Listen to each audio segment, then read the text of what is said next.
It's absolute faith that brings absolute miracle.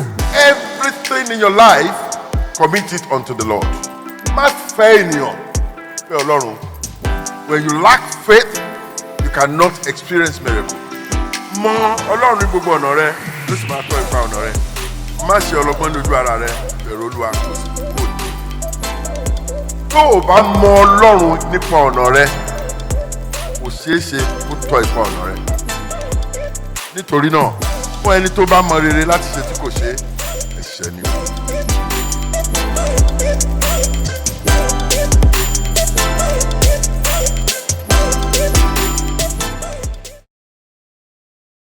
I'm happy to welcome you to this wonderful last Sunday of the month of October 2024. And also to welcome you to Christ Arrival International Church, Holy Others Parish in the city of Durham, the state of North Carolina, United States.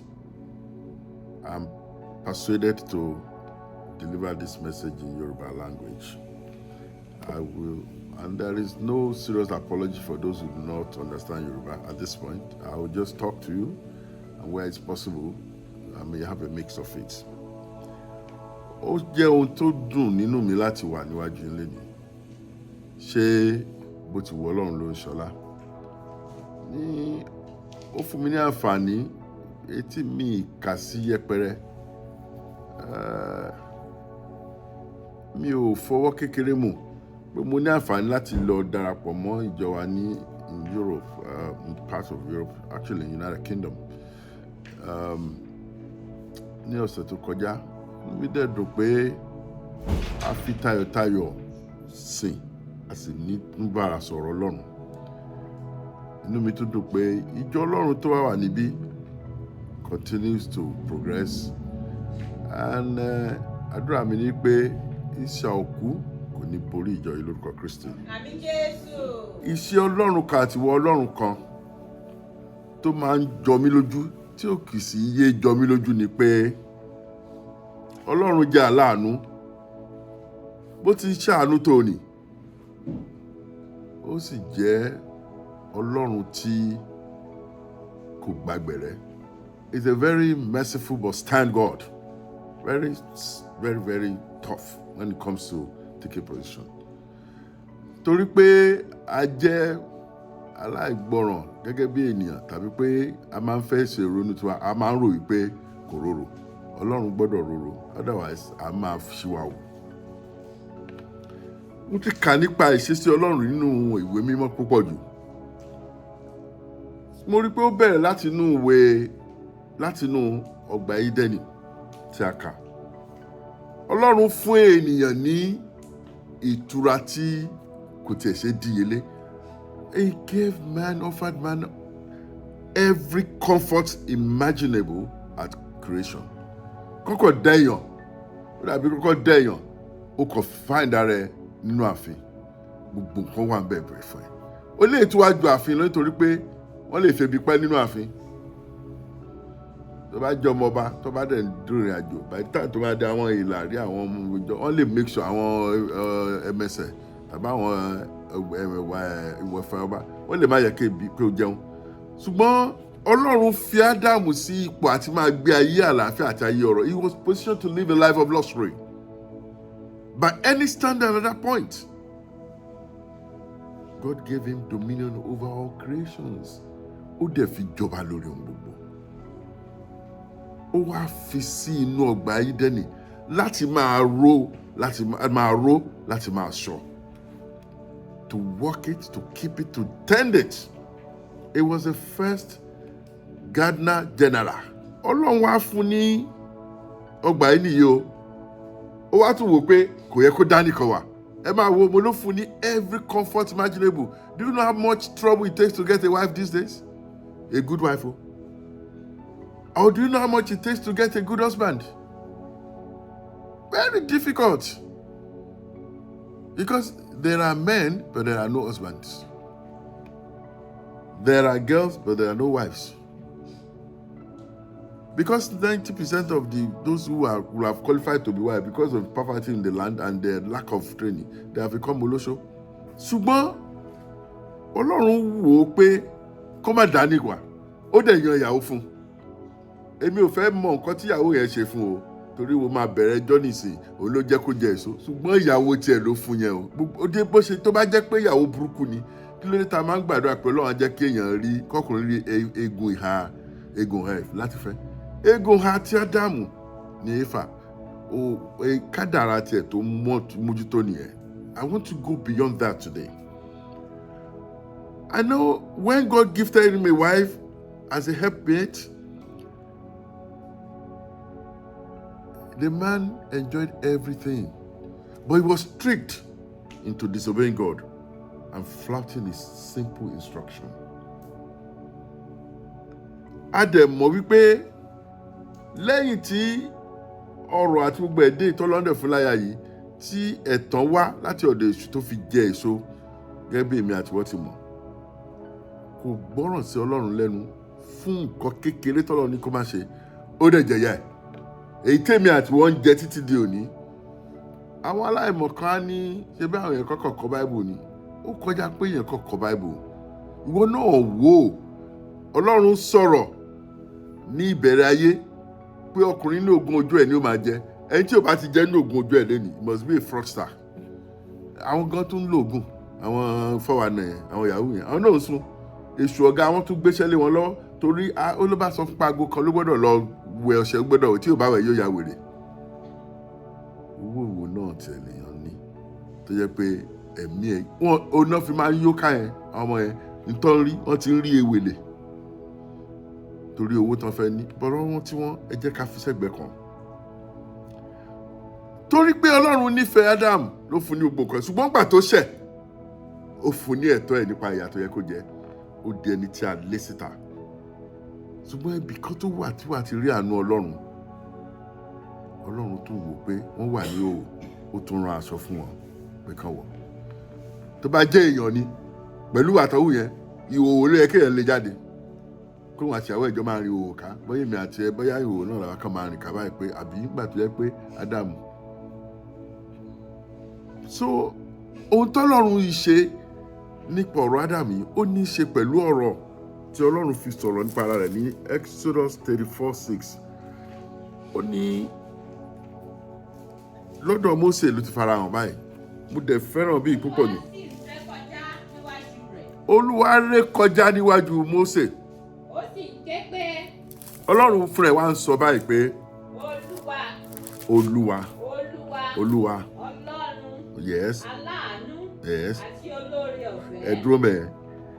Èyí tèmi àti wọ́n mọ̀ tí à ń sọ̀rọ̀ nípa ẹ̀ tí mo sọ lẹ́yìn ni pé Ọlọ́run jẹ́ aláàánú. All right? And you can see that what you have just said here. Tí mo lè lọ straight, but continue. Ó ní pamọ́ra. Ó ní faradà púpọ̀ jù. Tó bá wù àbúrúkú bá Adam máa fọ́ ra ẹ lórí, á máa wù ẹ́ pé bóyá o lè yí padà until tó fi máa tẹ́. When you are now tó fi máa di pé ọ̀rẹ́ á ti di palanto kan bí ètẹ́ kò ní gbọ́, ẹ continue. Àti ẹni tí ó pọ̀ ní oore àti òtítọ́. Ọlọ́run nìyẹn o, ẹ máa kà á. Ẹni tí ń pa àánú mọ́ fún ẹgbẹẹgbẹ̀rún. Bẹ́ẹ̀ ni. Tí ó ń dárí àìṣedéédé àti ìrékọjá àti ẹ̀ṣẹ̀ jì. Tó o bá ṣẹ̀ tàbí ó ṣe ìrékọjá yẹn ni ìrékọjá ni àìṣedé ìwà tí kò tọ́, transgression yẹn kọjá yẹ ó sì dáríjì. Àti ní tòótọ́. ẹ wá wo ibi tí Ọlọ́run ti wá tí mò ń sọ pọ̀rọ̀ Ọlọ́run. Yes. Àti ní tòótọ́ tí kì í jẹ́ kí ẹlẹ́bi lọ láì jìyà. Ó tán, ẹ jókòó. Ẹlẹ́bi ò lè lọ free of charge lọ́dọ̀ Ọlọ́run. Tó o bá ti jẹ̀bi, you must pay for it. In the language of àwọn ọmọ òde òní Nàìjíríà, a ní everybody go shop breakfast, àbí? Gbogbo ẹni tó bá ti ṣẹ̀ lọ́dọ̀ Ọlọ́run á shop breakfast ẹ̀ náà. Ó máa jẹ̀yẹ, that's God. Okay. Ṣùgbọ́n ohun tó ṣẹlẹ̀ sádàm tí mo sọ yẹn, ó ní í ṣe pẹ̀lú nǹkan tọ́lọ́run, borúkọ tọ́lọ́run jẹ́ yìí. Ó fi àánú gbọ́ tiwọn, olóore ọ̀fẹ́ ni, ó fún wọn ní garden lọ́fẹ̀ẹ́, ó fún wọn ní gbogbo ẹ̀ lọ́fẹ̀ẹ́. Máa yẹn bàbá yẹn wá ń ṣe sinkin, ẹ mọ̀ kéèkan máa jayé family tẹ̀ tuntun, ṣùgbọ́n kọjá yẹ, ó dẹ̀ fún ọwọ́ yẹ lé lọ́wọ́. Èmi pẹ̀lú ẹ̀ ń jẹ́nu yà ẹ́ dè ní. Bóyá bá kan máa gbé inú ọgbà dáadáa mi, á kàn máa ṣe sinkin láì ní iṣẹ́ kankan. tó bẹ́ẹ̀ kò tó bẹ́ẹ̀ bó ṣe tó yàtọ̀. In other words, Ọlọ́run jẹ́ aláàánú. God is a merciful God, but in his kindness he does not condone lawlessness and impunity. Bó ṣe láàánú tó, bó ṣe jẹ́ ẹni tó ń fi àánú hàn tó, kò kí ń fi àyè lẹ̀ fún ìtàpá sí òfin àti ìwà ìbìkítà, ìwà burúkú.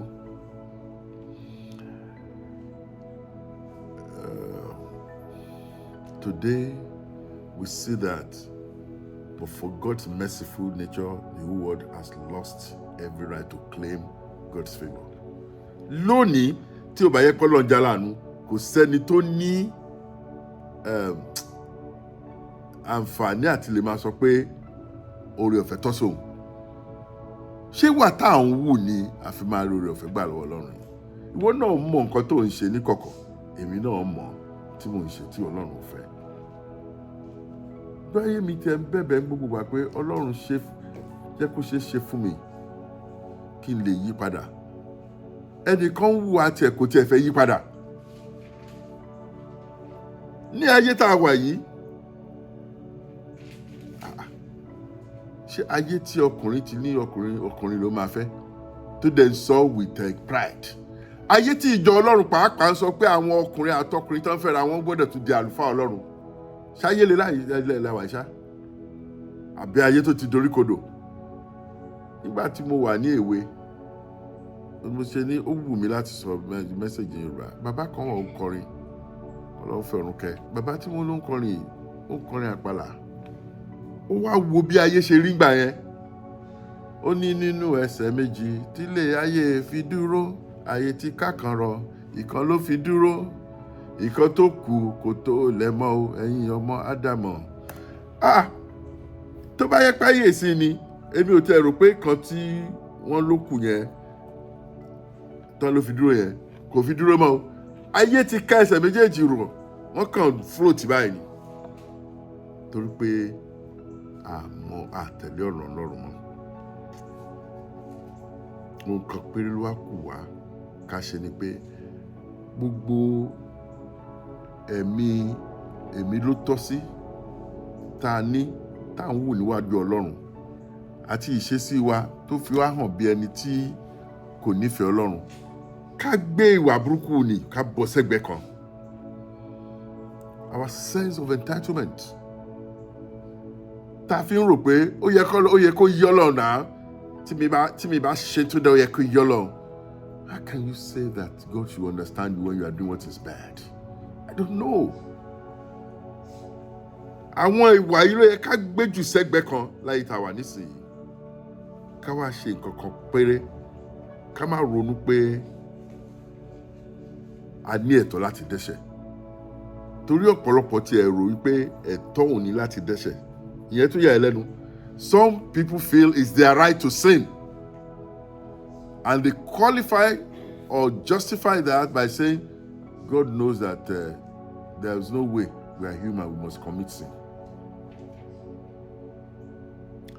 Tó wá kù fún wa ni pé ká bẹ̀bẹ̀ fún àánú lọ́dọ̀ Ọlọ́run. Torí báyìí ṣe ń lọ yìí, ibi ayé ń lọ kò mọ̀, ibi ayé ń lọ kò yé mi tó, ayé máa ń dógbó lọ. So, the title of our message this morning, as we bring the month of October to a close, is A Plea for Mercy. Ìbẹ̀bẹ̀ fún àánú ni àkórí ọ̀rọ̀ wa bó sì ti ń parí lọ yìí.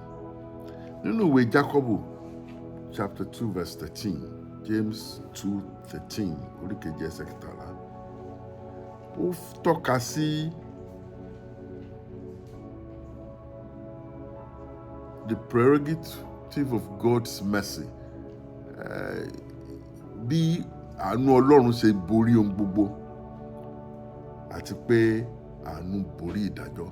Tí o bá yes. Ẹni tí kò ṣàánú lẹ ó ṣe ìdájọ́ fún. Bẹ́ẹ̀ni. Láì sí àánú. Àánú ń ṣògo lórí ìdájọ́. Àánú ń ṣògo lórí ìdájọ́. Tí o bá jẹ́ pé àánú ń ṣògo lórí ìdájọ́ ni, tọ́rọ̀ bá bójú olè wọ́n tà tó bá dájọ́ ayé níbi tá a dé dúró yìí tó èmi ò mọ̀ o. ìmọ̀ o. Àánú kan yìí náà ló máa kó wa yọ bí a sì ń lọ nínú ayé tá a wà yìí, ayé ẹ̀ṣẹ̀ yìí. Kò nílé ayé, kò sẹ́ni tó lè làájá, nípa oore ọ̀fẹ́ Jésù nìkan la lè fi yege. Bàbá ràn mí lọ́wọ́, báwo ni ó ṣe làájá? Nǹkan tí mo sọ yìí nígbà tí mo sọ pé táìsí àánú kò lè ṣeé ṣe, ọ̀rọ̀ á máa rò, but let me take time to explain this to you. Ìwé mímọ́ sọ pé tá a bá ti rú òfin ẹyọ kan àti rú gbogbo òfin. In other words, when we break one of the commandments, we become guilty as charged of breaking all the laws. Sọ fún mi, nínú òfin mẹ́wẹ̀ẹ̀wá yẹn, èyí tó jẹ́ pé o ti sure pa pé o ti pass, mẹ́wẹ̀ẹ̀wá ló break. Tell me now, Pastor General, General Overseer, Assistant General Overseer, Deputy General Overseer, Deputy Pastor, Deputy Minister, Deputy Bishop. Kò sí title tá a ní. But tell me, ìwọ tó jẹ́ pé ìkan nínú òfin mẹ́wẹ̀ẹ̀wá yẹn kò sí kan tó break, you must be a saint. It doesn't matter if your church is all spread all over the world. Gbogbo orílẹ̀-èdè ayé ní parish ẹ wà. You are the general overseer worldwide. You cannot come to me and say you have not broken any of those 10 laws. Ṣé rí pé tó dẹ̀ kù lánàá?